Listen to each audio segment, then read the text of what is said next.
Te whakarongo mai koe ki te reo irirangi o Aotearoa. This is Checkpoint on RNZ National. I'm Lisa Owen. E haere aki nei, it doesn't pass the sniff test. The Prime Minister orders a closer look at Air New Zealand's dealings with the Saudi military. We talk to airline boss Greg Foran. Hundreds of East Otago residents turn up for lead tests following the water contamination scare. South Africa's put the brakes on its Oxford vaccine rollout. We've signed up for almost 4 million doses of it. Do we still want it? More than 30 years on, the case of the Red Fox Tavern murder finally makes it to trial. The government's promising bold action on the housing crisis. So what does bold look like? And the speakers all in a knot over ties, giving one allegedly underdressed MP their marching orders. RNZ News at 5. Kia ora, ko Susana Leata with DNA. New Zealand is suspending all high-level political and military contact with Myanmar in response to last week's military coup. Prime Minister Jacinda Ardern says the government is deeply concerned by the coup and does not recognise the legitimacy of the military-led government. She says a direction has also been made that aid to Myanmar should not include projects that are delivered with or benefit the military. We've also agreed to implement a travel ban to be formalised in the coming week on Myanmar's military leaders. In addition, we've joined with other countries calling for a special session at the United Nations Human Rights Council on Myanmar to raise concerns regarding the military coup and the impact on human rights. Jacinda Ardern says the government will continue to monitor the situation. MIQ nurses insist they are working around the clock despite the COVID-19 response minister saying there's no evidence. 2 nurses at managed isolation facilities have told RNZ they worked multiple 24-hour shifts because there was nobody available to cover the night. Chris Hipkins says there's no evidence nurses are working 24 hours, but one nurse has provided a timesheet to RNZ showing she was rostered on for 21.5 hours. Another nurse said they worked 3 24-hour shifts. The Finance Minister denies the ladder's been pulled up on first home buyers as the central bank reimposes lending restrictions. Lending limits for first home buyers and stricter ones for investors kick in from the 1st of May. The Greens say the government could use tax measures to cool the market, but refuses to use them for political reasons. Mr Robertson says the Reserve Bank makes lending decisions independent of the government. They have to balance the stability of the system, ensuring that people who are taking on this debt are able to service it. Yes, first home buyers are in a market at the moment that's very challenging. We're looking at what we can do about that. A differentiation has now been made by the bank. Grant Robertson says measures to dampen demand will be announced at the end of the month. New Zealand is being warned its reputation will be damaged if the revelation that the national carrier has been doing work for the Saudi military is not handled correctly. In 2019, the airline's gas turbines unit signed up to work for the Royal Saudi Navy through a third-party contract. Professor Robert Patman of Otago University says doing work for the Saudi Navy, which is involved in the humanitarian crisis in Yemen, will not sit comfortably with this country's core interests and values. The contract with the Saudi military is not yet completed. More than 50 people in the Otago towns where lead was discovered in the drinking water have had blood tests today. Residents in Karitani and Waikoaiti were told to stop using tap water last week after it was revealed that high levels of lead had been recorded. The Southern DHB's Medical Officer of Health, Susan Jack, says the first results will come back in a couple of days. So we expect that actually most people will have very low lead levels in their blood, and this is completely normal. People have had exposure from all sorts of things. What we're trying to determine, are we going to see results that over and above that may indicate a problem with exposure to the drinking water. Dr. Susan Jack from the Southern District Health Board. The jury in the trial of 2 men accused of murdering a Waikato publican and taking off with thousands of dollars more than 30 years ago has been told the defendants had a motive for the crime. 43-year-old father of 2, Chris Bush, was shot dead at the Red Fox Tavern in Maramarua in 1987. Mark Hoggett and another man with name suppression were arrested in August 2017 and charged with murder and aggravated robbery. Prosecutor Ned Fletcher told the High Court in Auckland both men were in desperate need of money. Family and associates of the defendants described them having no paid employment at this time and being, for all intents and purposes, broke. Prosecutor Ned Fletcher. It's 4 minutes past 5. The Australian cricketers aren't complaining about having to head straight out of quarantine and into T20 International against the Black Caps. The team's 14-day isolation period ends on the day of the series opener in Christchurch on February 22nd. However, they will be able to train during their quarantine. Fast bowler Jai Richardson, who headed to New Zealand the day after Australia's Big Bash T20 final, says coping with COVID-19 requirements is something they simply have to deal with. That's the way it goes. You know, the turnaround meant that it had to be really quick after the final, which everyone was okay with. It's not every day that you get to represent your country, so completely fine with what the turnaround was. Jai Richardson. The New Zealand ski racer Alice Robinson will belatedly start her second World Championships tonight. Robinson was to compete in the Alpine Combined on the opening day of competition, but that category has been put back a week on the schedule due to heavy snow in Italy's Dolomites. The 19-year-old will instead start with the Women's Super G. An open letter signed by politicians and Indigenous leaders is further increasing pressure on Australian television personality Eddie McGuire to step down as president of the Collingwood Aussie Rules Club. McGuire has been under fire since the release of a damning report uncovering a culture of systemic racism at the Magpies. Leeds have enjoyed their first home win of the English Premier League football season, beating Crystal Palace 2-0. That's the news. Ghost farms. What happens inside the farm gate actually gets crap into their tap, and that's not okay anymore. Air New Zealand tangled in a foreign conflict. I think this is simply a case of poor judgment. As soon as I became aware of this 10 days ago, immediate action was taken. And MIQ nurses at breaking point. Everyone is exhausted, really exhausted. We're going to get sloppy because we're tired and stressed. Big stories every day. Morning Report, weekdays from 6, on air and online. Now the short forecast from Met Service to midnight tomorrow. Northland to Taranaki, also Coromandel, Bay of Plenty and Central High Country. A few showers, rain developing for a time tomorrow, possibly heavy and thundery from Northland to Coromandel Peninsula. Whanganui to Wellington, cloudy with a few showers, rain developing overnight, then clearing from the south tomorrow morning and becoming fine. Gisborne to Wairarapa, fine with high cloud. Scattered rain spreading north for a time tomorrow. Bulla, Nelson and Marlborough, periods of rain becoming fine tomorrow morning. Canterbury, a few spots of rain becoming persistent this evening, fine tomorrow. Westland, Fiordland, Otago and Southland, periods of rain with heavy falls and possible thunderstorms in Westland tomorrow. Rain easing to a few showers in Otago and inland Southland tomorrow morning. Chatham Islands, partly cloudy, possible drizzle tomorrow. RNZ National at 7 minutes past 5. Thanks, Susanna. This is Checkpoint and I'm Lisa Owen. Air New Zealand doing work for the Saudi military doesn't pass the sniff test, according to the Prime Minister, and that's why she's ordered the Ministry of Foreign Affairs to investigate whether the airline has breached any international obligations. Air New Zealand's admitted its gas turbines unit has been working on 2 engines and a turbine module belonging to the Royal Saudi Navy. The same Navy has been blockading food and medicine getting into Yemen, which is in the throes of a humanitarian crisis due to a long-running civil war. Air New Zealand CEO Greg Foran joins me now. Good evening. What is the status of that Saudi contract right now? Are they working on those engines and turbine? Good evening, Lisa. So, no, they're not. 2 of the engines were complete, but the engine module was not complete, but we've stopped work on that, and that will get sent back to the third party where we took the work from, and it won't be complete. So that's it. You're terminating the contract, in essence, effective immediately? Mm-hmm. That is correct. We won't be finishing the work on that third engine. So when we found out what was happening, and, this is very unfortunate, but I can stress, not a cover-up. What's happened here is that this work has come through a third party. It's for $3 million, and our sign-off process allowed that work to be accepted through the third party, and so it's been accepted. And okay. At the same time, what has changed? Sorry to interrupt.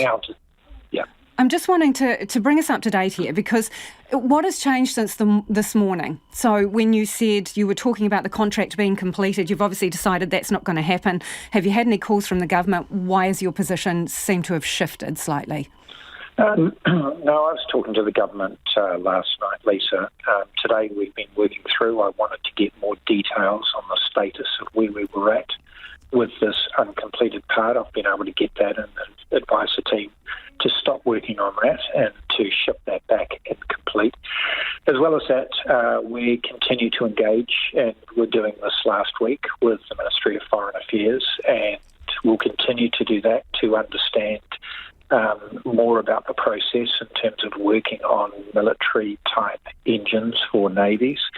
And then the third piece of work, which we continue to work on, is making sure that we do a full audit of our processes, and that would include getting in an external third-party auditor to review what we're doing. So that work's ongoing and continues, and as you can imagine, is very high priority. Okay, what's the penalty for terminating that contract? I don't know. That's something that the lawyers will continue to work through. But is there one, though? It's not the right thing for us to do, and we'll worry about what the legal issues are after that.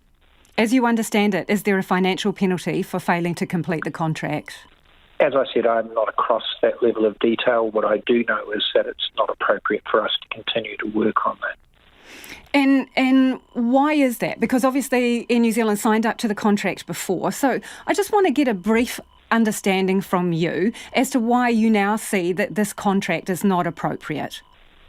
Well, I think that, when you look at who it is that we're dealing with here and what we're actually servicing, I don't think it's in the interests of either Air New Zealand or its shareholders to be working on engines that are going into Navy ships for the Saudi Arabian Navy. We do actually work on other Navy ship vessels. So we do a lot of work with the US, we do work with Australia, and, it's a matter of judgment. And I think as we reflect on this one is not appropriate. You have said that you believe this is a case of poor judgment, nothing else. Is it poor judgment or is it ignorance? I don't think it's appropriate at this stage for me to expect people in the organisation at the level by which this contract was signed off to be across where we're at with Foreign Affairs. What we need to do is to put in place the right processes, and these processes are something that we will get in place so that they're not left to make some of these judgment calls. Now, it did go through a process. That process saw a level of sign-off. And unfortunately, what was not included in here is, if you like, the judgment call as to whether we should be doing business with a customer like this. To be clear, the company has been aware the whole time that this was for the Saudi military, has it? So the company includes lots of people. The team working out at the gas turbine business obviously were aware.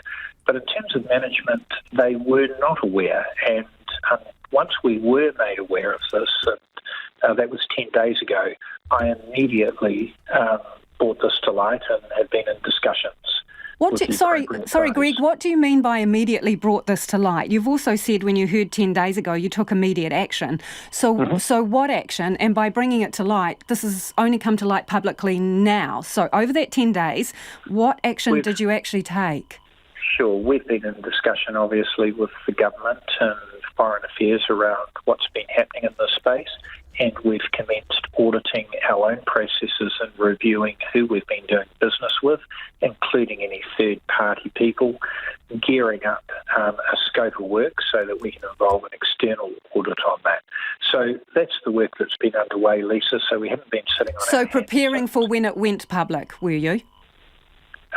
We've been quite open in terms of what has been happening over the last 10 days. We have not been hiding behind any of this.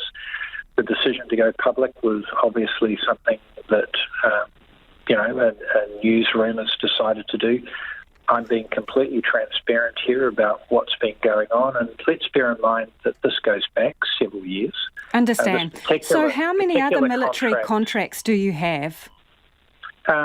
We've been working on contracts with the US Navy, and that's public information. In fact, how many individual contracts, though, do you have specifically for military? In terms of specific contracts on engines, there would be multiples, like, 10 to 20 in terms of countries. There's probably 5 or 6 countries that we've been dealing with. So in terms of the Saudi contract, you say there was a process. So what was the highest position of an Air New Zealand individual involved in that process? In terms of the structure of the company, what's the highest level person who was involved in that sign-off process? That person was about 4 levels down from myself, Lisa, and that's because it was a $3 million contract. If it had been a $5 million contract, it would have actually escalated to someone who reported to me. So for a military contract, you left that in the hands of someone 4 rungs down, or the company left it in the hands of someone 4 rungs down from the chief executive? That's the process that was in place, Lisa, and as I've said, I think that's an error of judgment, and we're going to get in and review that. So will the CE sign off now on those? Let's just bear in mind that gas turbines is a reasonably small part of Air New Zealand, and we've been pretty busy dealing with COVID over this last year. No excuses for not getting across this, but that is the reality of it. Now it's been brought to light. Let's get in, clean this up, do a full review of the process, get it audited, and let's make sure we get on top of it. So what level will the sign-off come from now? From the CEO, from you, for military contracts? Well, we'll put in place the processes that allow us to not only deal with the financial scale of it, but also what are some of the moral and reputational issues that come about from doing this business. And that's something that was missing that we need to now layer in. So we'll build that. That will be part of the plan, and that will ensure that the right level of sign-off is achieved. So is that your level, CEO level, or not? Well, let's work through the process with the right people and come up with a plan that makes sense. We need to be careful that the chief executive is not signing off every single contract in the business, but there are clearly some that do need to be carefully considered. So I want the team to work through that appropriately. In the meantime, I'm certainly across everything that is coming across that part of the business now. But let's work through that and come up with a result that we know is sustainable. Thanks for joining us this evening. That's Greg Foran, who is the Air New Zealand CEO. It is almost 17 minutes past 5 and you're with Checkpoint on RNZ National. Keen for your feedback on that one. Should Air New Zealand be working on contracts for any militaries from any countries? And you heard there that they've ditched that particular contract now, not going to complete it. You can text us on 2101, tweet us at Checkpoint RNZ, or send us an email, checkpoint@rnz.co.nz. The Finance Minister is promising bold action to tackle the housing crisis as the Reserve Bank brings back tighter lending requirements. Housing is still at the top of the government's list of priorities after prices rocketed in the second half of last year, defying predictions the market would fall after COVID. As Grant Robertson pulls together a package of measures designed to dampen demand, the Reserve Bank has reintroduced lending restrictions, or LVRs. Here's our political editor, Jane Patterson. Housing affordability is a massive challenge for this Labour government, as it was for National before. National denied there was a housing crisis, while Labour railed against it and promised to do better. Ask anyone in the market and few would agree they've succeeded. Grant Robertson intends to announce demand-side measures at the end of the month, alongside continued efforts to boost supply. He's looking at new ideas, as well as how current policies like the Bright Line test are working, but will give no details. We'll see what happens once we make the announcement, but the point that we're making today is that we do want to tilt the balance in favour of first-home buyers. We actually had increasing and improving numbers for first-home buyers through the early part of our term in government. Clearly that turned around in the second half of last year. The LVRs could make it harder for some first home buyers if they don't already have a 20% deposit. But Mr Robertson says the important thing is it's even higher for investors. The Reserve Bank makes independent decisions about this. They have to balance the stability of the system, the ensuring that people who are taking on this debt are able to service it. Yes, first home buyers are in a market at the moment that's very challenging. We're looking at what we can do about that. A differentiation has now been made by the bank. There are several possibilities on the table as he considers different demand-side measures, extending the bright line test, debt-to-income ratios for investors, and whether landlords should continue to be able to claim interest as a taxable expense. National's Judith Collins says the real fix would be to build more houses. The trading banks are finding it very easy to lend money on existing homes, and this will obviously make that a little bit more difficult. None of that is going to help them to lend to property developers who actually have to build the houses, the builders. It's not going to get any new houses built. Greens co-leader Marama Davidson says the government has other options but won't use them because of political reasons. Well, obviously the Greens have also been very clear that we didn't rule a capital gains tax out for ourselves, so that's not a surprise to anyone.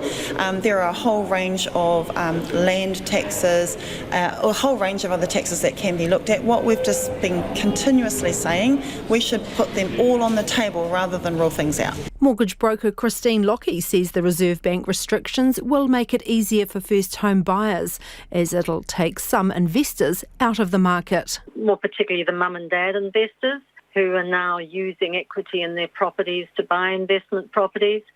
Those investors are normally buying those houses that first home buyers may look to buy. Jared Reason is a first home buyer in Christchurch and welcomes any move that will even out the playing field. We found it pretty hard to find a first home. It's been a bit of a slog, pretty competitive, hot market, and I think it's good. I think it's a good thing. Infometrics senior economist Brad Olsen says the last time there was a 40% investor requirement was in 2016, and it did help cool things off. It will limit some of those very fast gains in investor lending that we've seen throughout the COVID-19 crisis, and we do expect that over time, towards the end of this year, it will slow the pace of house price growth.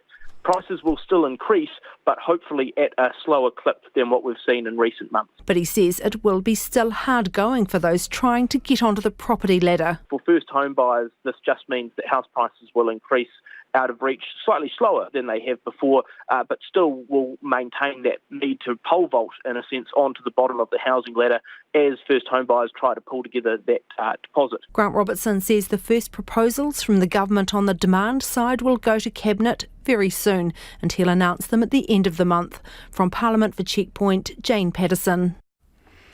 And just a hand, the Dunedin City Council has put out a press statement. This is obviously in relation to the lead contamination in water at Waikouaiti and Karatane. They say the work so far has confirmed the presence of lead joins in very old cast iron pipes in the Waikouaiti network. While the pipes have not been confirmed as the source of the intermittent significant spikes, work to replace the pipes has begun, the council says. They go on to say, we expect to replace about 4 kilometres of pipes as a result over the next few months and replace the old sections with temporary above ground water pipes. And we'll have a full report on testing, the lead testing that has taken place in those areas today, a little later in the programme. Parliament has had an eventful start to the year, with one party leader booted from the House and the Speaker staving off a motion of no confidence.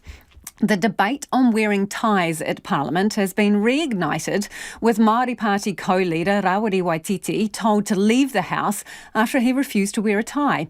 And National is promising to keep pressure on the Speaker over his false claim a rapist was working at Parliament. Our political reporter Charlie Drever filed this report. The member cannot take a point of order. I do not recognise the member. He will now leave the chamber. The Māori Party's Rawiri Waititi kicked out of the House after being told repeatedly he could not be called to speak after he decided to enter the House without a tie. Mr Waititi says being kicked out is a breach of Indigenous rights.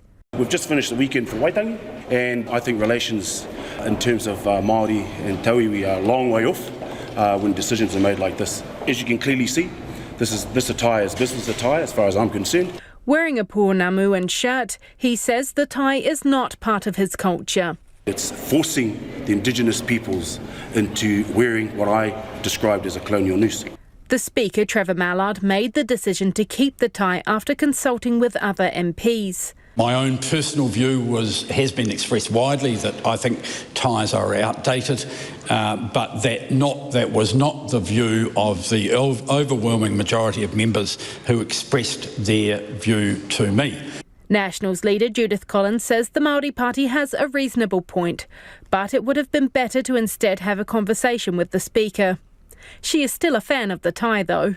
I like ties. It's about the only fashion statement men make in this place.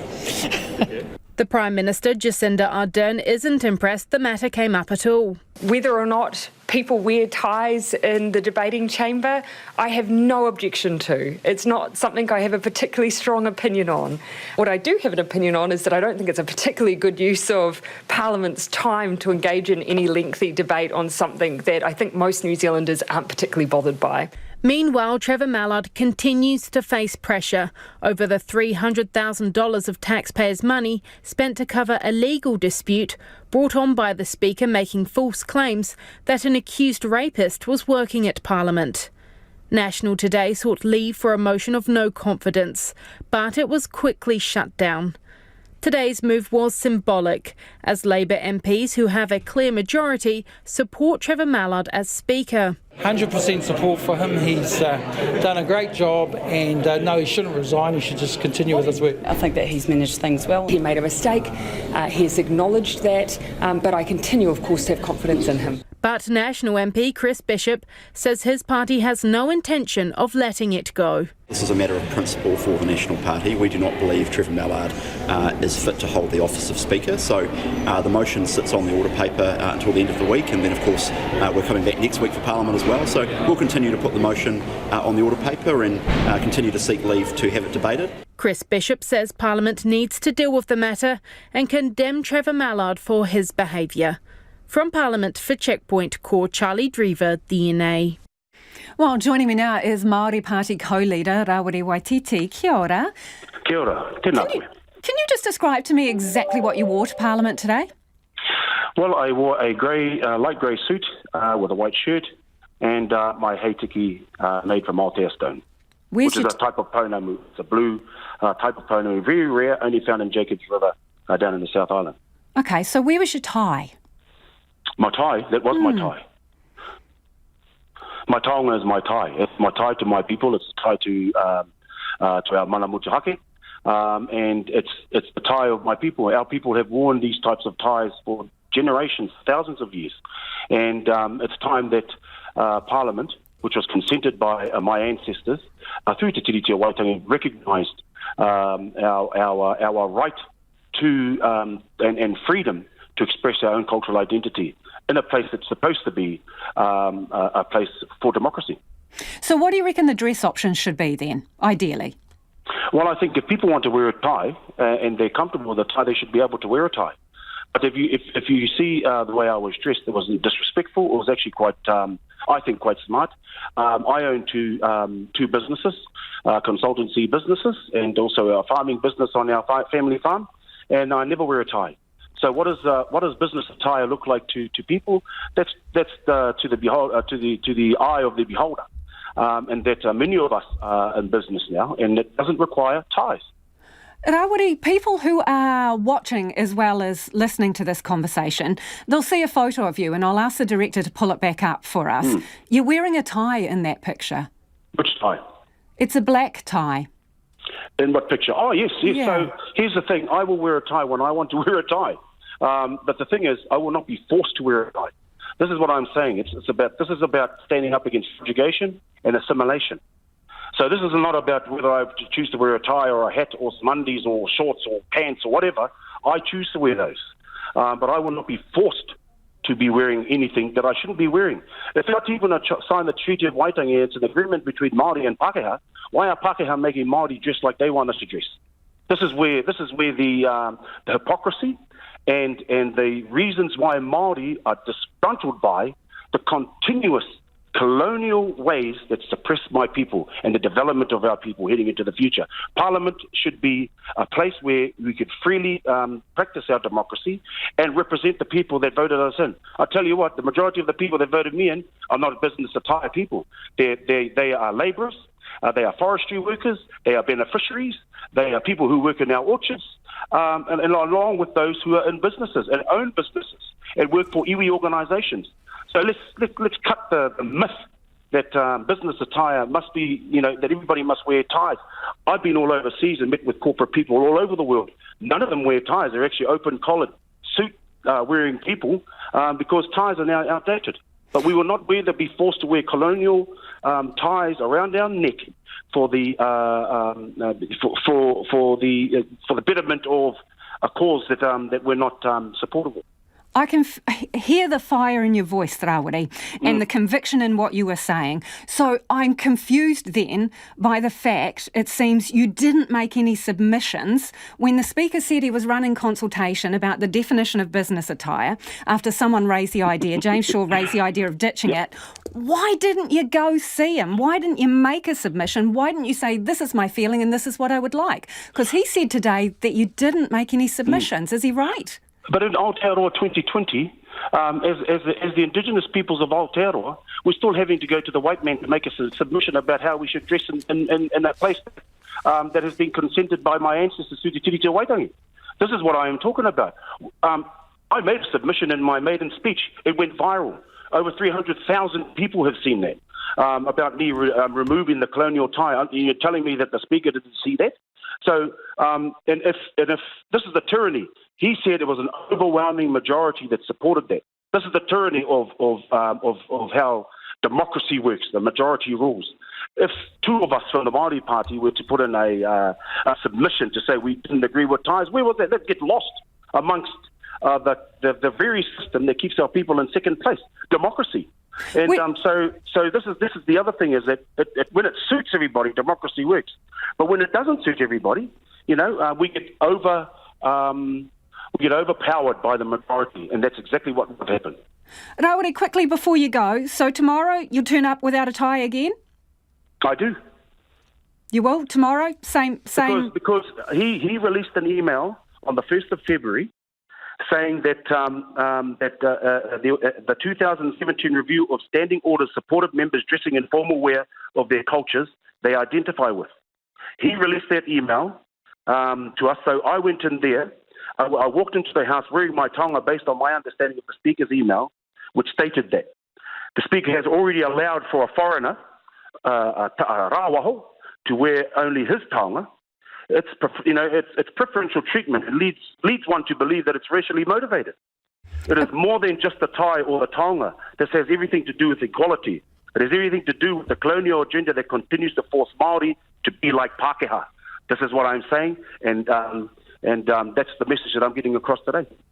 Appreciate you joining us this evening. That is co-leader of the Māori Party, Rawiri Waititi. Interested in your thoughts on that. We did have, if you're watching, we did have a photo up of exactly what Rawiri was wearing in Parliament today. We want to get your opinion on that. He's wearing a suit jacket and a matching handkerchief out of his pocket, as well as his hair tiki over his business shirt.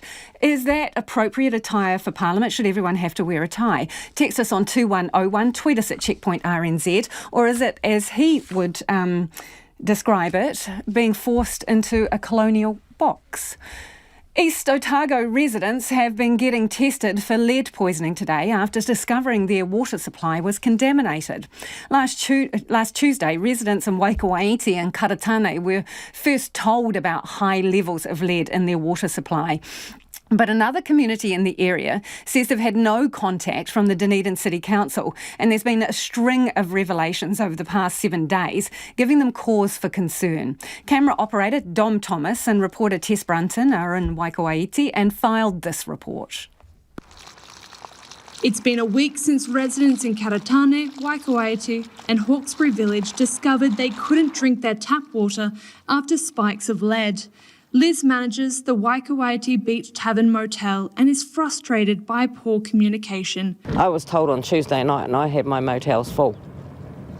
So I was still running around at 11 o'clock getting water. And they didn't have containers at the time, all they had was these ones. And that's not, that wasn't appropriate, and they were being rationed.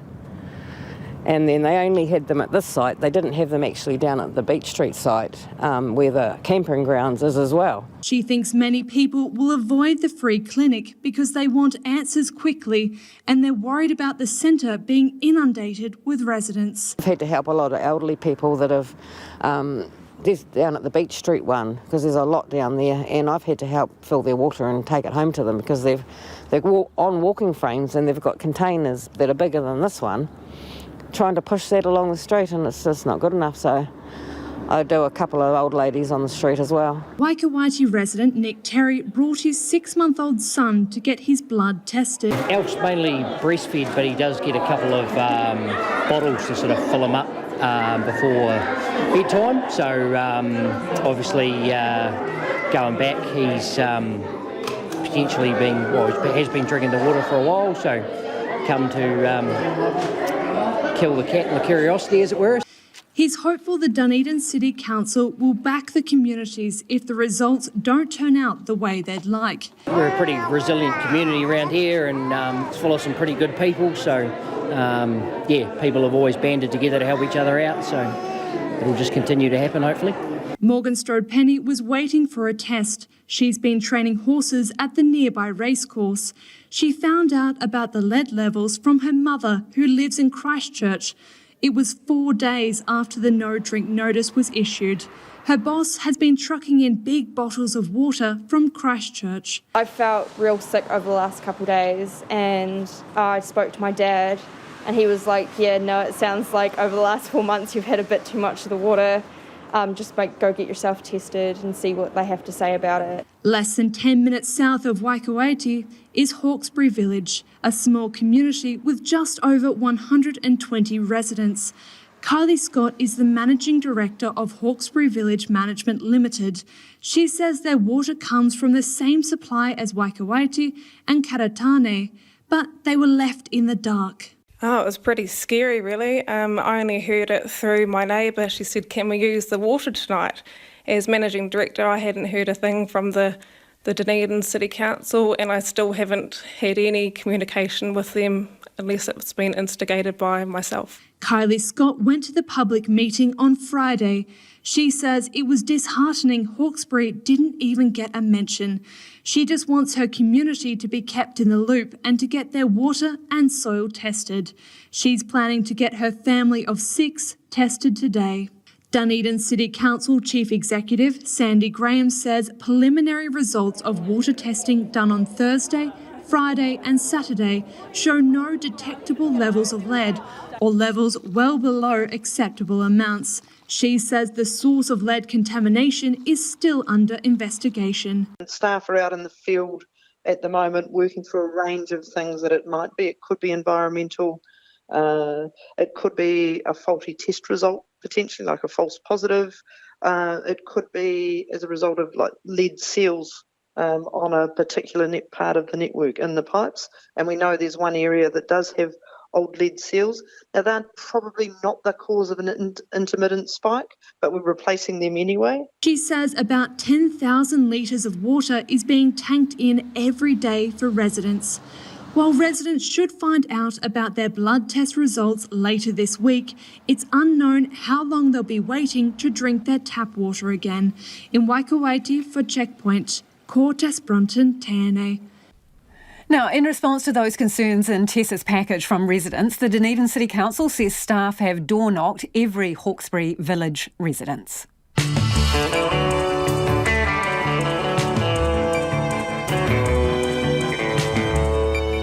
And coming up on Checkpoint on RNZ National, the trial in the 30-year-old cold case of the Red Fox Tavern murder gets underway. South Africa puts the brakes on its rollout of the Astrazeneca vaccine. So should we hold off too? It's time now for the headlines with Susanna. Air New Zealand's chief executive says the contract and work on engines for Saudi military has been terminated before the job was finished. The national airline has come under fire for doing work for the Saudi Navy, which has been blocking food and medicine getting into war-torn Yemen. Greg Foran has told Checkpoint he doesn't know if there will be a financial penalty for not completing the work. The Prime Minister says the country's aid program for Myanmar has been directed to support only humanitarian efforts and not prop up the military regime. New Zealand is suspending all high-level political and military contact with Myanmar in response to last week's military coup. MIQ nurses insist they're working around the clock, despite COVID-19 Response Minister Chris Hipkins saying there's no evidence for that. One nurse has provided a timesheet to RNZ showing she was rostered on for 21 and a half hours, while another says they worked 3 24-hour shifts because there was nobody available to cover the night. The Finance Minister denies the ladder's been pulled up on first home buyers as the central bank reimposes lending restrictions. Lending limits for first home buyers and stricter ones for investors kick in from the 1st of March, rising to 40% for investors from May the 1st. Grant Robertson says the Reserve Bank makes decisions independent of the government and he will announce measures to dampen demand at the end of this month. Public health specialist Tim Chambers wants maximum nitrate levels in drinking water drastically cut from 11.3 milligrams per litre. Dr Chambers says recent research shows there's an increased risk of colorectal cancer with nitrate levels below 1 milligram per litre. RNZ today revealed wastewater from Frontiera factories has contaminated the private water bores of people living close to where it spread. A child has been seriously injured after being hit by a car on the Kapiti coast north of Wellington. The police were called to Elizabeth Street in Waikanae this afternoon and the child was taken by helicopter to Wellington Hospital. Those are the latest news headlines on RNZ National. Now next, news and weather update is at 6. Thanks, Susanna. Kia ora anō. This is Checkpoint and I'm Lisa Owen and it's time for the business news now with Nicholas Poynton. Nicholas, Reserve Bank, it's pointing the finger, you say, over a major data breach? Yeah, a statement out from the RBNZ today says it wasn't told about this major data breach by the operator of the US-based file sharing service it was using for 5 days. Now, this was the breach that we heard about midway through last month, where a third-party file sharing service, the RBNZ, it uses this to store and share sensitive information that was hacked. Now, at the time, the firm who operated this software, a US-based firm called Excellion, they said that they notified the RBNZ about a weakness in this technology several weeks before it was made public that a hack had occurred. And upon discovering this weakness, Excellion says it released a patch to remedy the issue for its less than 50 customers who use the software within 72 hours. But the RBNZ, they dispute that. In a statement out from the governor of the RBNZ, Ardern, he says, and I quote, "We have had no warning to avoid the attack which began in mid-December. Excellion failed to notify the bank for 5 days that an attack was occurring against its customers around the world and that a patch was available that would have prevented this breach."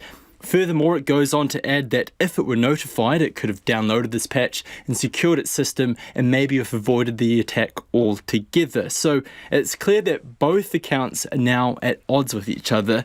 But to add a further wrinkle to all of this software that the RBNZ was using, FTA or File Transfer Appliance, when Excellion put out the statement last month, it acknowledged that this software, they referred to it as its legacy product. It says it encourages its customers to update to its premier file transfer product, which it says has the highest level of security. And I think the implication there is that the RBNZ was using the older software and not the newer stuff that the actual company itself recommends to its customers. Yeah, legacy sort of sounds like a clapped out automobile that's parked up on the side of the road. Yeah, legacy is a great piece of corporate jargon. I think it should always sound off an alarm bell when you heard the word legacy product. But I've contacted Excellion in the past hour or so about the RBNZ challenging their version of events. Really hope to hear more about this tomorrow because it's clear that there's a lot more to the story. There's a lot more to come out. There is an independent review of what occurred.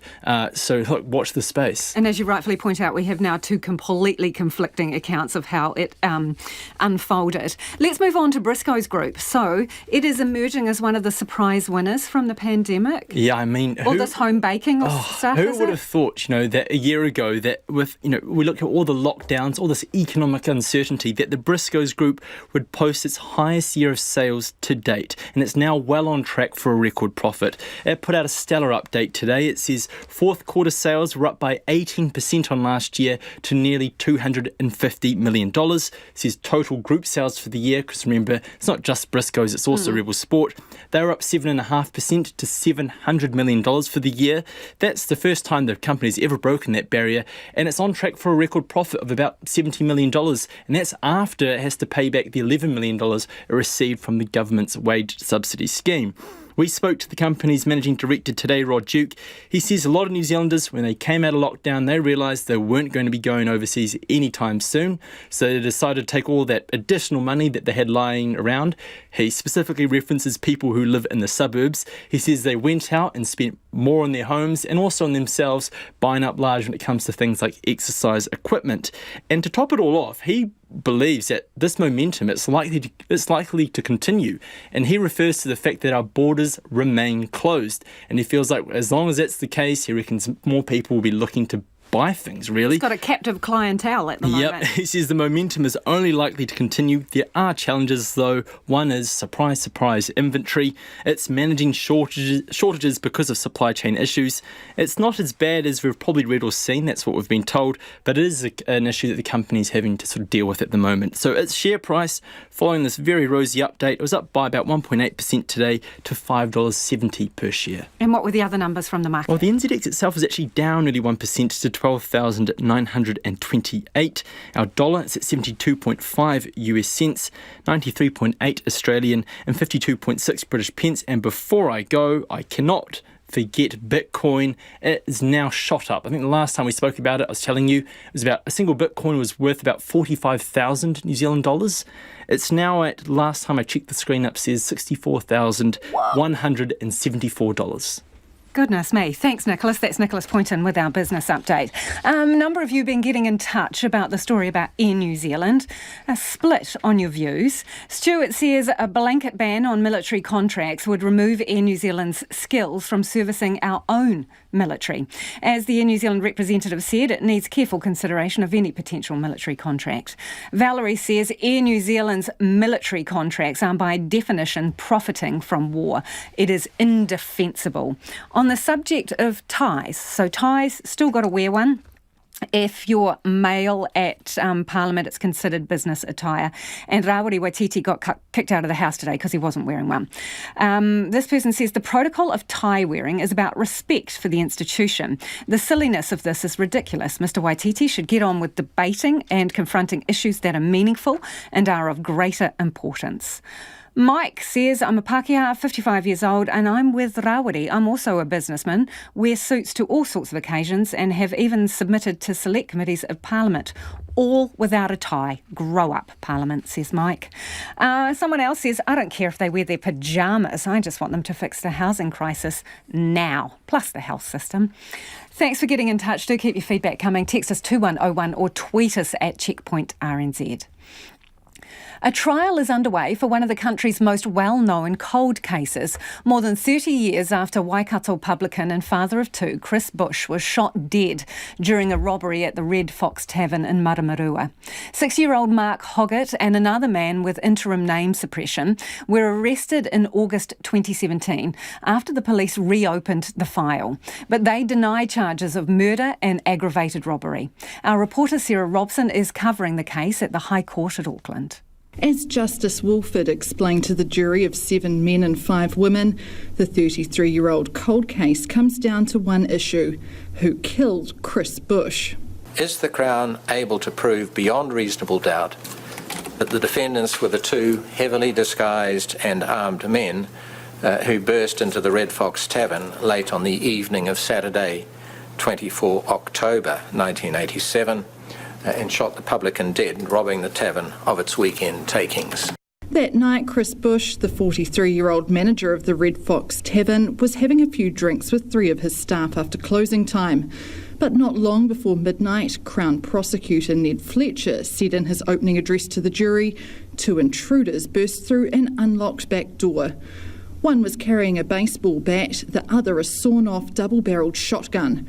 Mr Fletcher said the pair were disguised from head to toe. They had balaclavas over their faces and gloves on their hands. The man with the gun was short, or certainly the shorter of the 2. The man with the bat was tall, or at least clearly the taller of the 2. Ned Fletcher said Chris Bush was known locally as a no-nonsense publican. So when the gunman yelled words to the effect of "this is an armed hold-up," Mr Bush got off his stool. It all happened very quickly, and the witnesses were not necessarily aware of this. But from the later scene reconstruction, it seems that Mr. Bush had his half-pint beer handle or glass in his hand, and he hurled it at the intruder with the gun. It was at that point the Crown said the gunman pulled the trigger. Ned Fletcher told the jury the 3 bar staff were ordered onto the ground. He said the intruders demanded the keys to the safe, which were eventually found in a drawer in a desk. The men cleaned out the safe, taking more than $36,000, tied up the bar staff and fled the scene. No vehicle sightings or other information from the public helped the initial investigation team to track them down. The gun, the bat, the clothing they were wearing, the money, the coins, the cheques, none of it was located. Ned Fletcher said with few clues as to the identity of the offenders, the original police investigation wound up in mid-1988 with no one arrested. The file was examined again in 1999 and 2000, but again no charges were laid. Mr. Fletcher said it was the reopening of the investigation in 2016 that led to the 2 defendants being arrested and charged in August 2017. He said the pair were persons of interest in the earlier investigations and had been interviewed by detectives. The judgments in 1988 and in 2000 were that there was not sufficient evidence to charge them.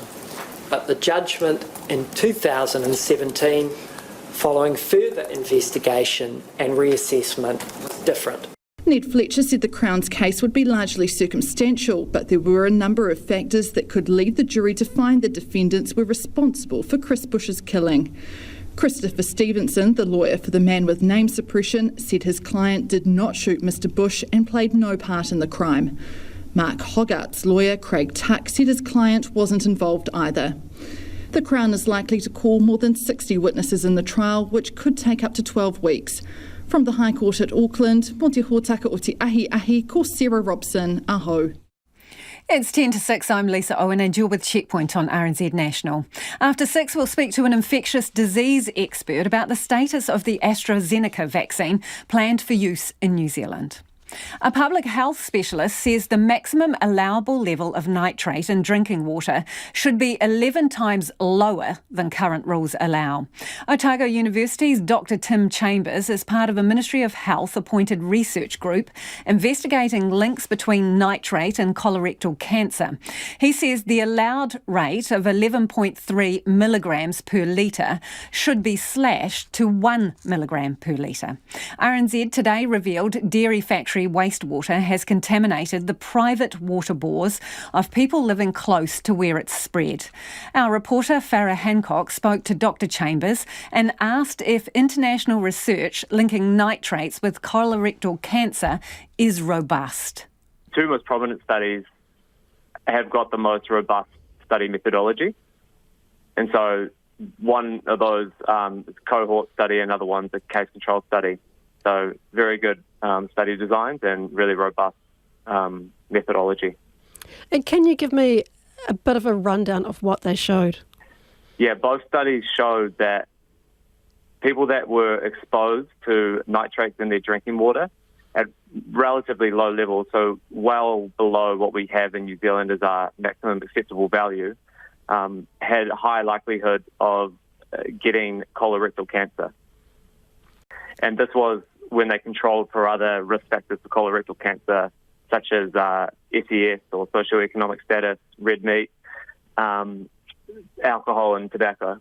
Can we show the same association between nitrate in drinking water and colorectal cancer in New Zealand? In New Zealand, it's difficult because we don't have access to the same types of databases as they do in those countries, in that we don't have longitudinal data of nitrates in drinking water for which we can try and draw those associations. What we can do, though, is show that New Zealand does have one of the highest colorectal cancer rates in the world. And we also have very high nitrate concentrations in our drinking water comparatively, mainly due to our intensification of dairying. Without this evidence from longitudinal studies, what approach do you think New Zealand should take to nitrate in drinking water? I think we should take a precautionary approach. for nitrates in drinking water. The international literature, while emerging, has shown that there are pretty strong links at pretty low levels.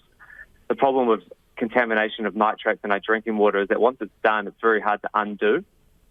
And so given that there's potential health risk and the fact that it'll be very hard to undo any damage that is currently being done, a precautionary approach would be appropriate. We have been talking about a national bottom line for fresh water that's well below that maximum acceptable value. I think one thing that's clear is that 11.3 milligrams per litre is far too high. Are you able to put a figure on what you think would be a precautionary approach for drinking water? Yeah, so if you're going to base it around what we're seeing in the epidemiological evidence, then around 1 milligram per litre is where we're seeing that increased associate risk. So if the new limit has been based on potential health effects, then that would be an appropriate limit.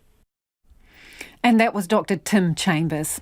Hundreds of members of Auckland iwi Ngāti Whātua Ōrākei held a hikoi this morning, frustrated at the Crown's overlapping treaty claim process.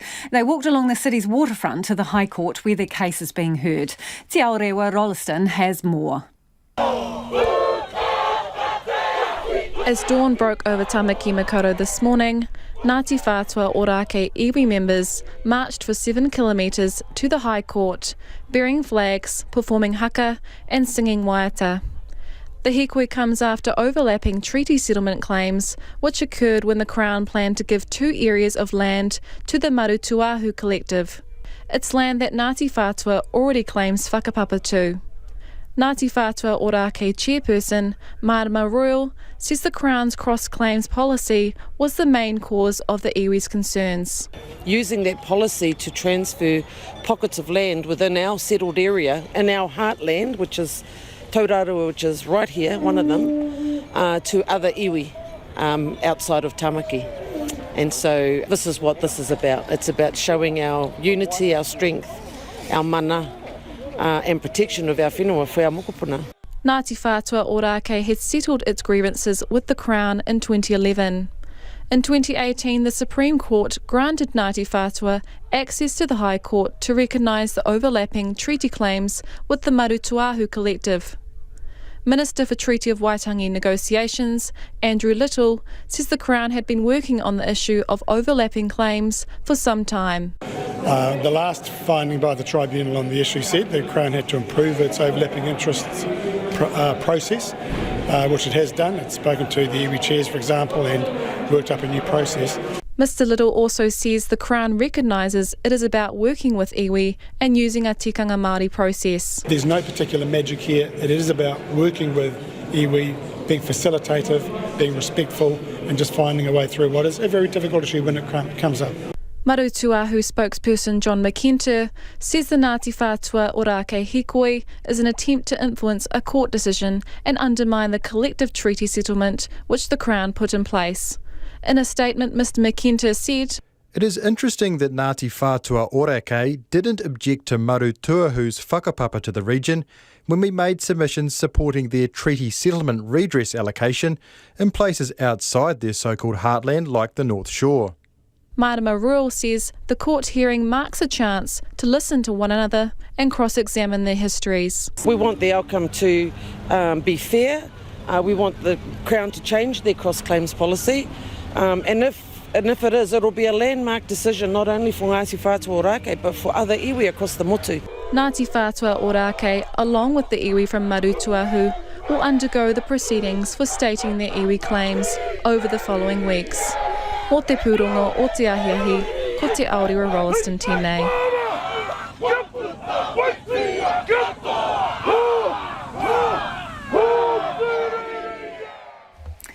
Despite a surge in new coronavirus cases, the South African government has decided to hold off using 1 million doses of the Oxford vaccine. It comes after a new study shows it only provides minimal protection for certain people.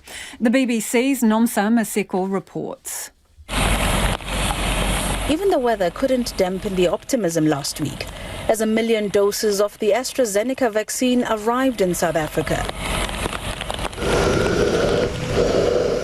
The second wave of COVID-19 here, driven by a more resistant and highly contagious variant caused a spike in hospital admissions and fatalities, far worse than the first wave.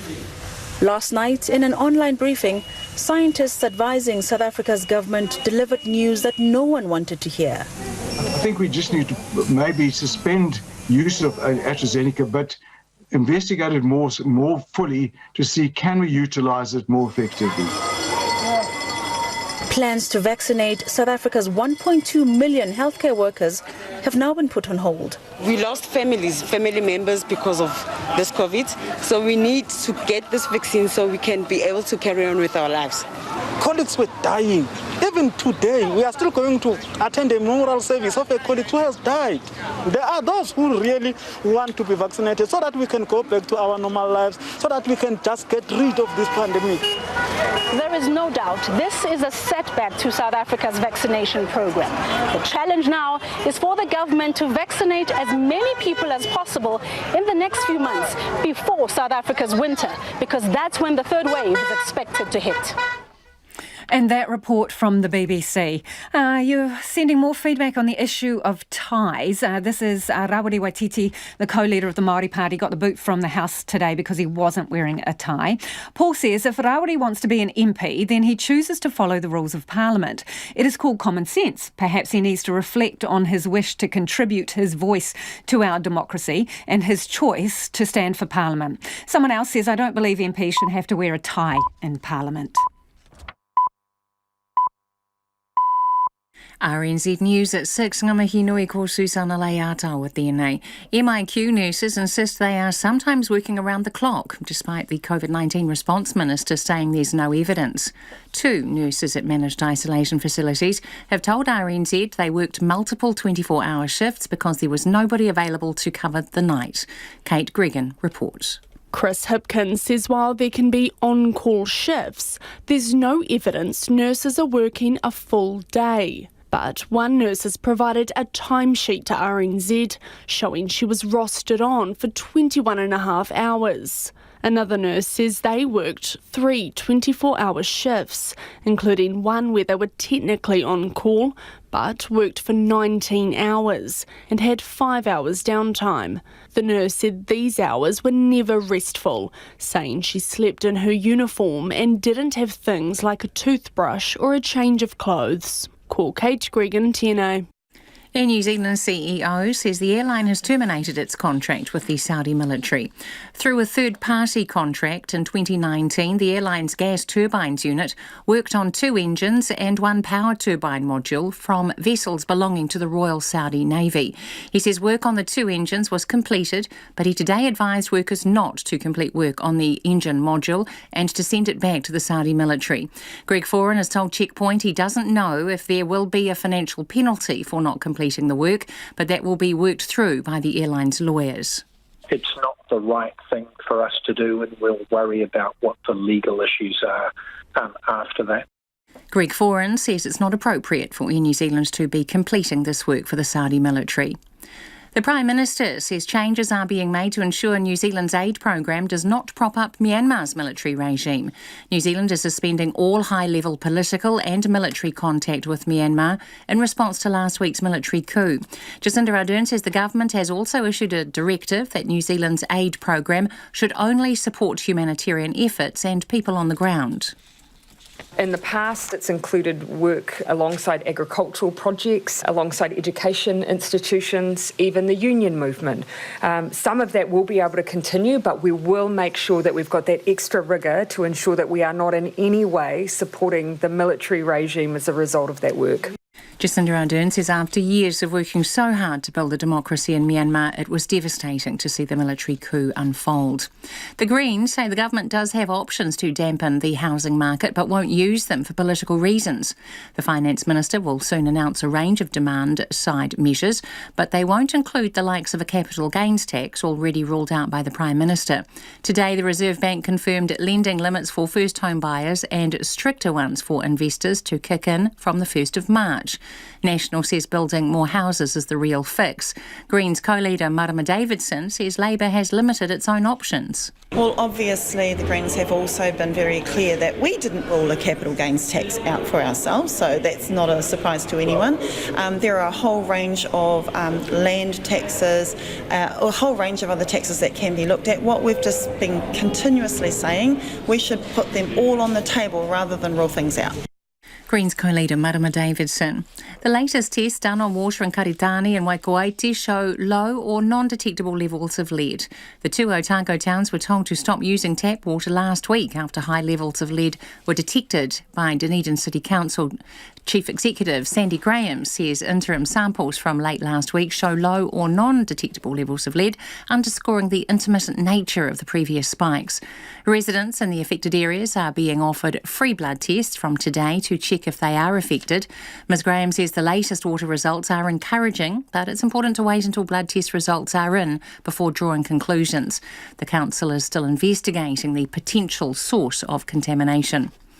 The co-leader of the Māori Party, Rawiri Waititi, says not being able to wear Māori business attire in Parliament's debating chamber is a breach of the rights of Indigenous people. Mr Waititi was booted out of the House this afternoon for refusing to wear a tie.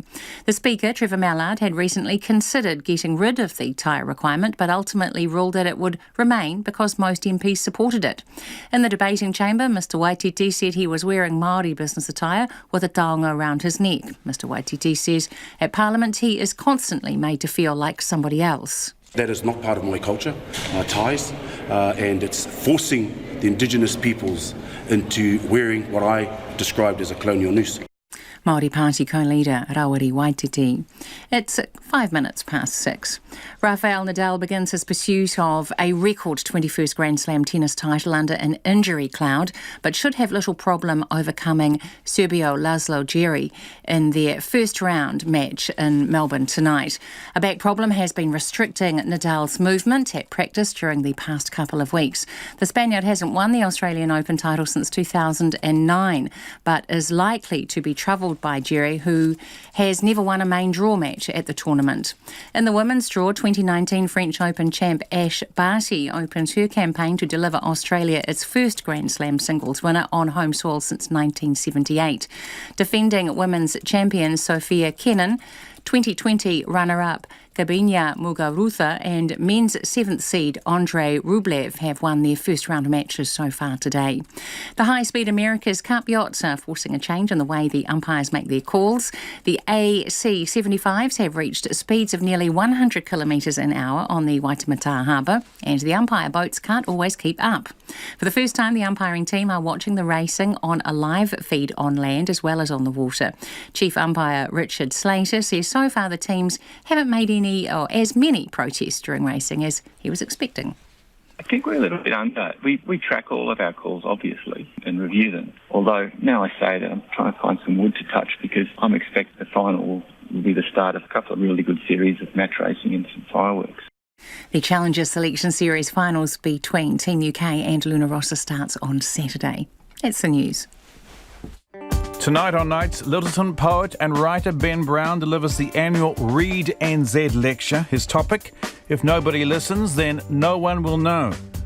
I guess you get the same result if nobody reads as well. And our mathematician Dylan Mayhew joins us with the latest advances in unknotting theory.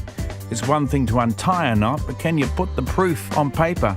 That's Nights with me, Brian Crump, after the news at 7 on RNZ National. Now the short forecast from Met Service to midnight tomorrow. Northland to Taranaki, also Coromandel, Bay of Plenty and Central High Country. A few showers, rain developing for a time tomorrow, possibly heavy and thundery from Northland to Coromandel Peninsula. Whanganui to Wellington, cloudy with a few showers, rain developing overnight, then clearing from the south tomorrow morning and becoming fine. Gisborne to Wairarapa, fine with high cloud, scattered rain spreading north for a time tomorrow. Bulla, Nelson and Marlborough, periods of rain becoming fine tomorrow. tomorrow morning. Canterbury, a few spots of rain becoming persistent this evening, fine tomorrow. Westland, Fiordland, Otago and Southland. Periods of rain with heavy falls and possible thunderstorms in Westland tomorrow. Rain easing to a few showers in Otago and inland Southland tomorrow morning. Chatham Islands, partly cloudy, possible drizzle tomorrow. RNZ National, it's 8 minutes past 6. Thanks, Susanna. If you're just joining us, this is Checkpoint and I'm Lisa Owen. South Africa's put the brakes on its rollout of 1 million doses of the Astrazeneca Oxford vaccine, despite a surge in new COVID cases there. It comes after a study showing in some cases the vaccine had little effect against the variant now spreading quickly in South Africa. New Zealand has a pre-purchase agreement for 3.4 million doses of the Astrazeneca vaccine. Otago University's Professor David Murdoch is an infectious disease expert. He's also on the government's vaccine strategy task force and is an independent member of the Clinical Trials Steering Committee for the University of Oxford COVID-19 vaccine trials. And he joins me now. Thanks for your time, Professor.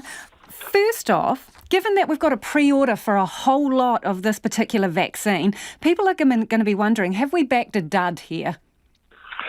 Good evening, Lisa. It's just too early to say that. I mean, what we've seen is in these recent data is something that we have been concerned about, whether some of these new variants may not work, the vaccines may not work as well against them, and we've seen some evidence with this AstraZeneca vaccine that it wasn't effective against some of the perhaps some of the milder disease.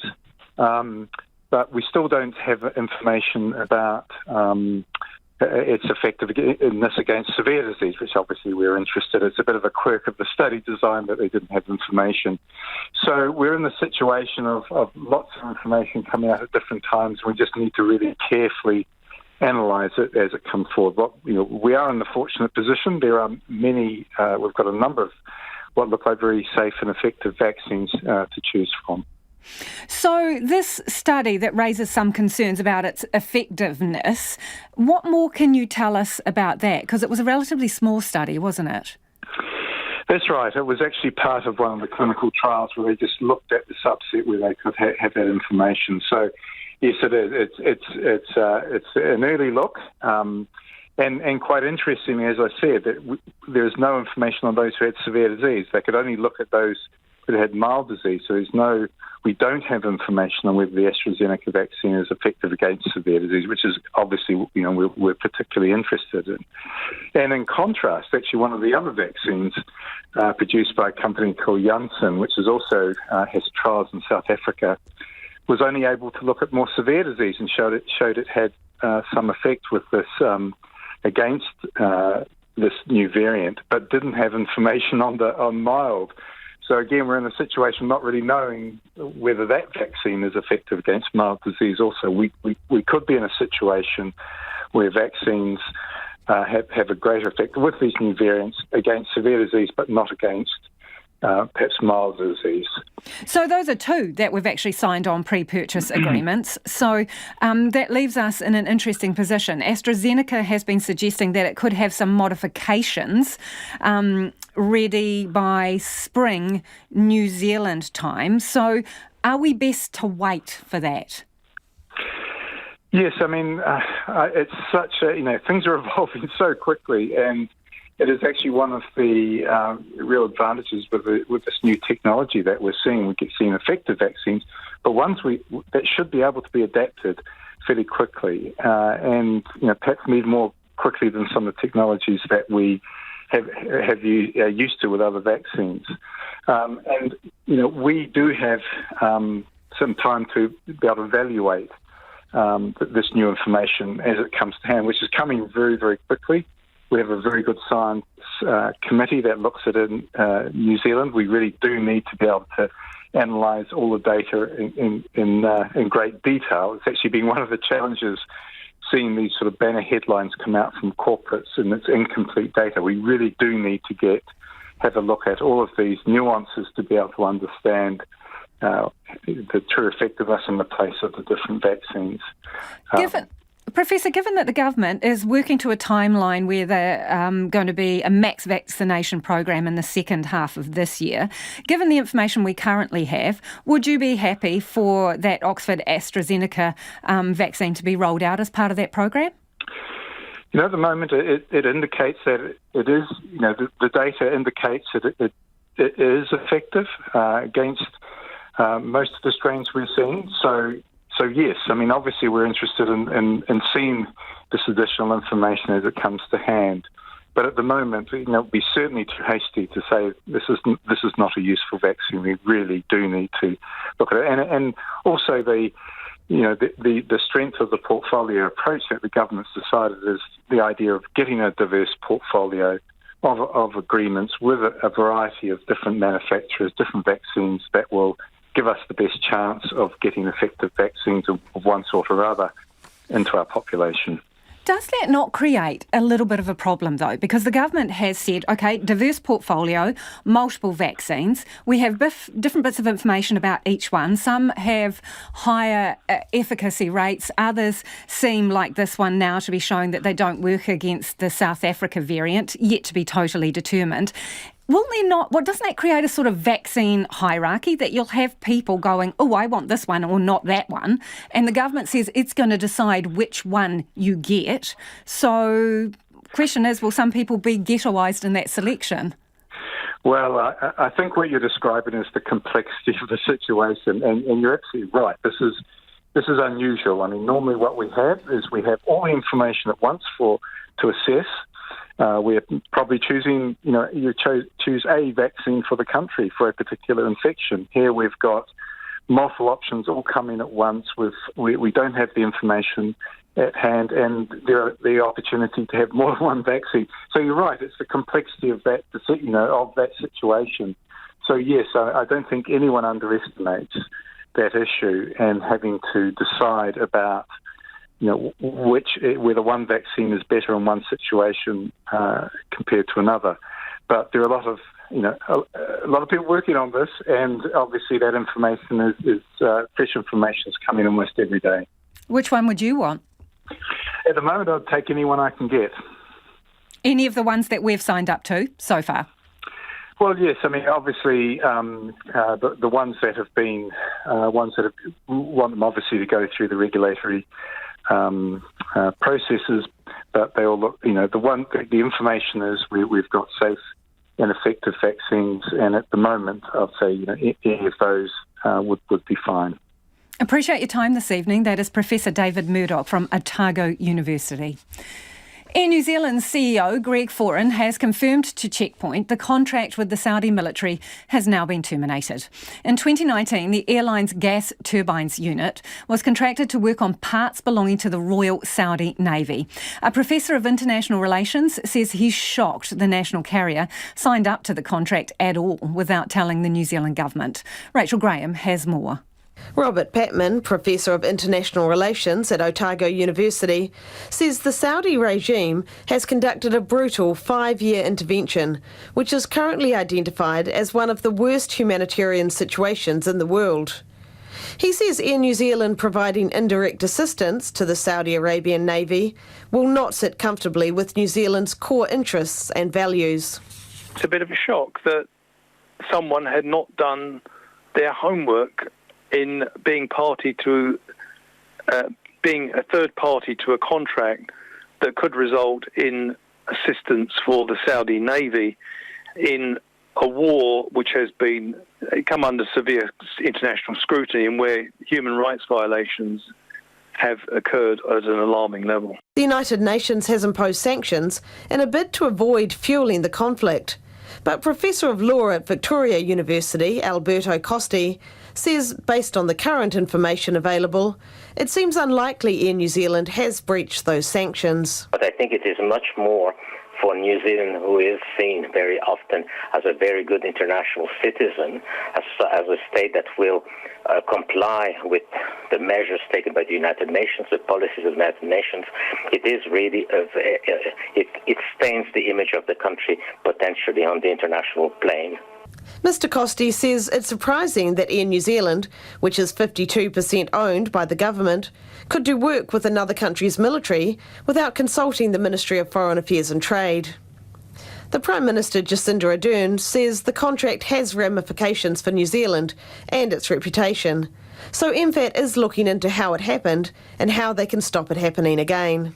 I don't think it's appropriate that they had the contract in the first place.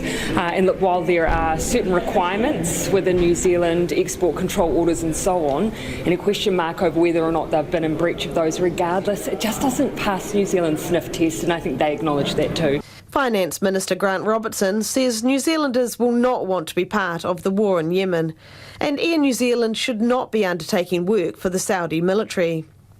Air New Zealand Chief Executive Greg Foran says he only learnt of the contract 10 days ago. Former CEO, now National MP Christopher Luxon, says he had no idea about the contract and does not know if it happened under his watch. I think we're all being surprised by it, but I think that's good that they've come out and admitted it and obviously seeing the error in it and trying to correct it from here on through. Christopher Luxon would not say whether he would expect the CEO to be aware of such a contract, saying that was a question for the current management. Greg Foran says the contract was for a relatively small amount of $3 million, and signing it off appears to be a case of poor judgment. For Checkpoint, this is Rachel Graham. It is 19 minutes past 6 and you're with Checkpoint on RNZ National. The government's suspended all high-level political and military contact with Myanmar following the military coup there.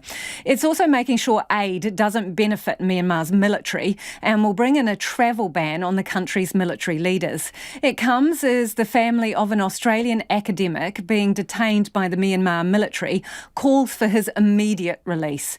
Professor Sean Turnell's family say he's done nothing wrong and his work brought jobs and hope to many of the poorest people there. The ABC's Sarah Sedgie has this report.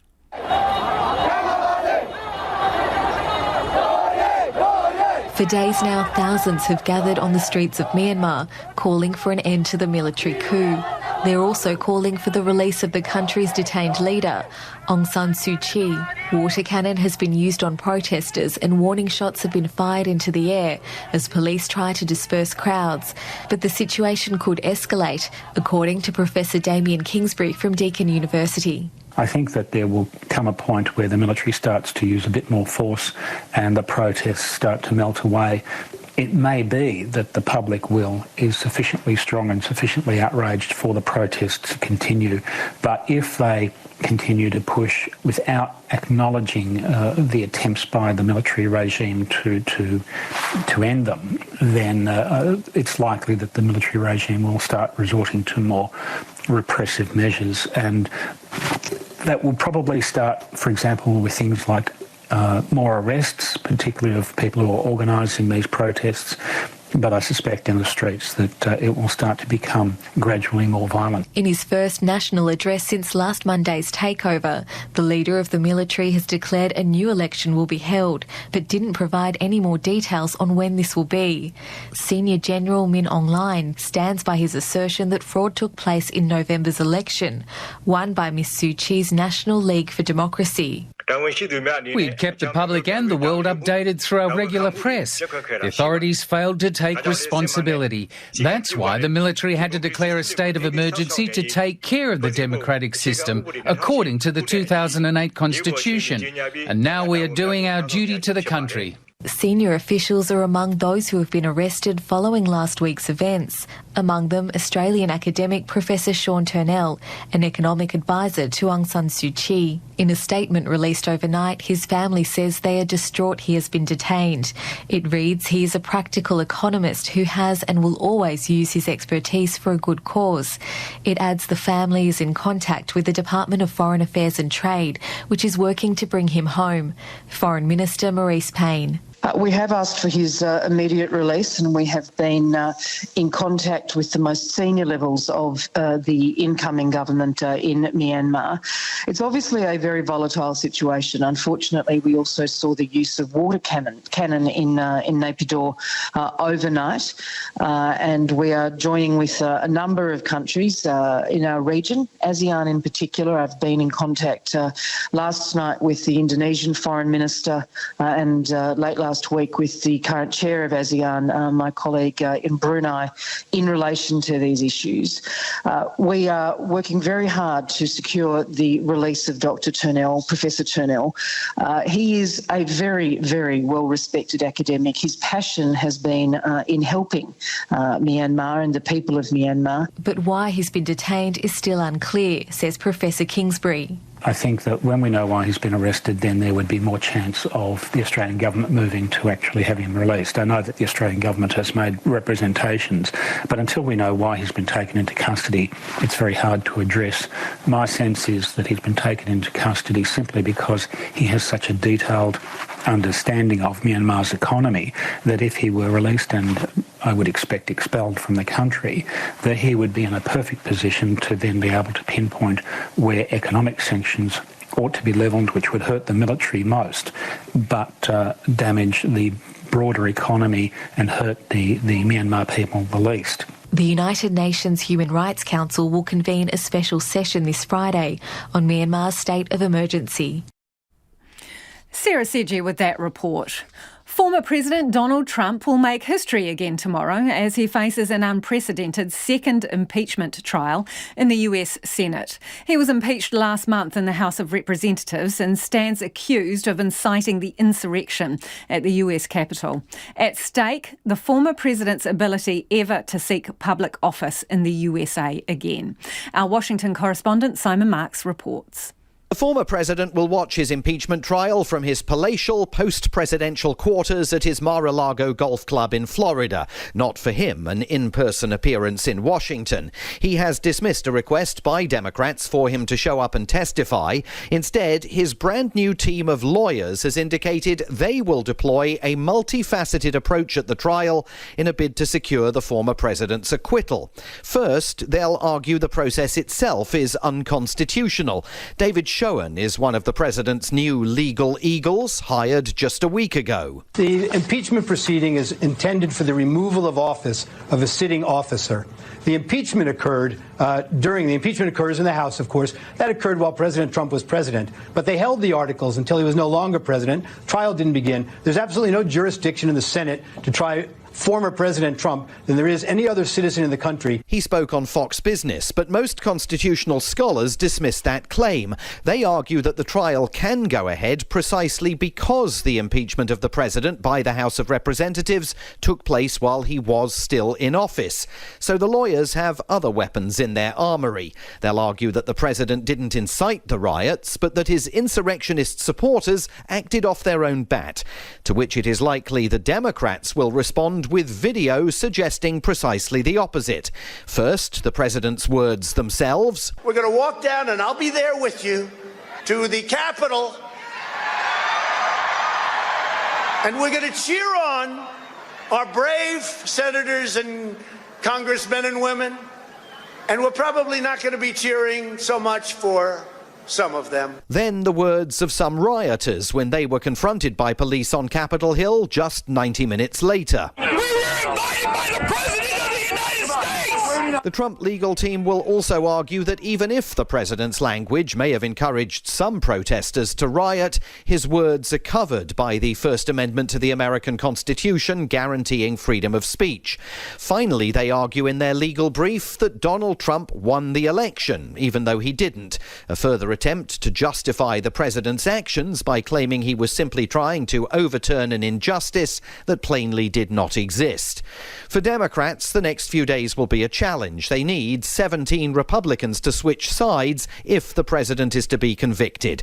Nancy Pelosi, Speaker of the House of Representatives, argues whatever the outcome, the process itself is vital. If we were not to follow up with this, we might as well remove any penalty from the Constitution of impeachment. One man not apparently planning to spend much time focusing on the trial is President Joe Biden.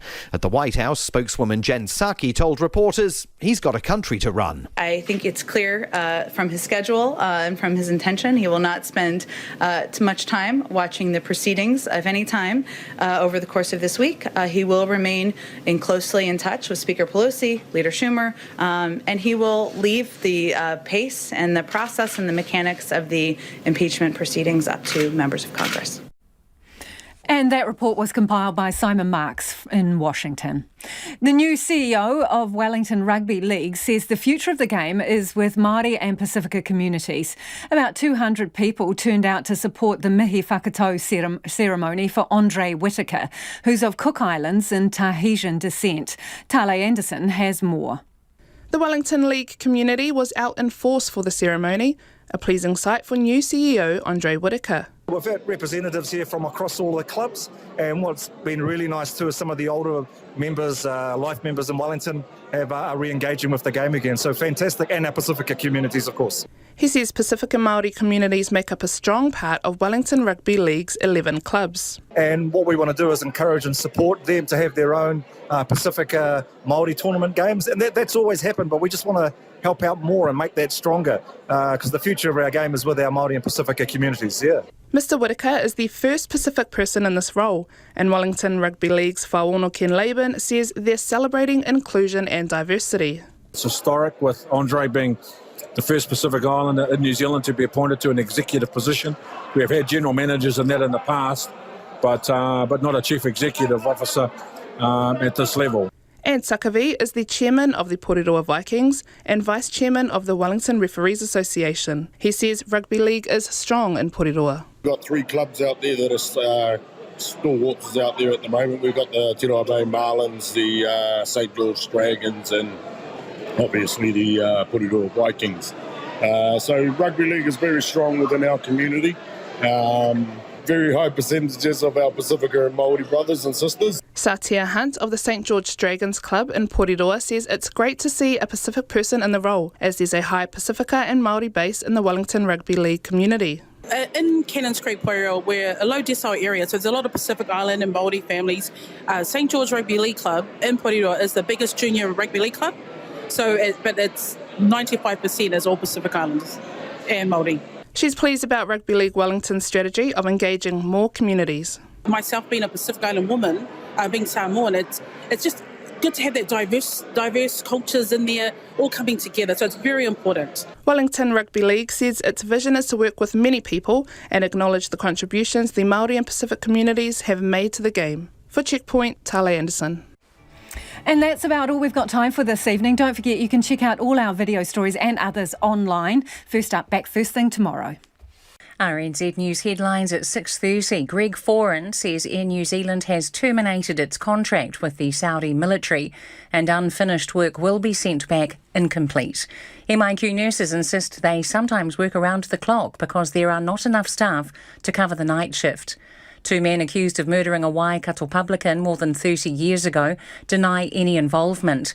And the Prime Minister says changes will ensure New Zealand aid does not prop up Myanmar's military regime as protests against the coup continue for a 4th day. Our next news and weather is at 7. Take the pulse of the day's news every weeknight at 10. However, it's very easy to overact and panic. The most important thing is that people follow the advice and they get themselves tested.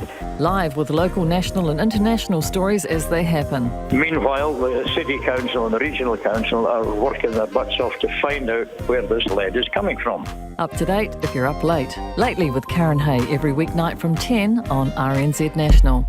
Thanks, Karen, and I'm Brian Crump.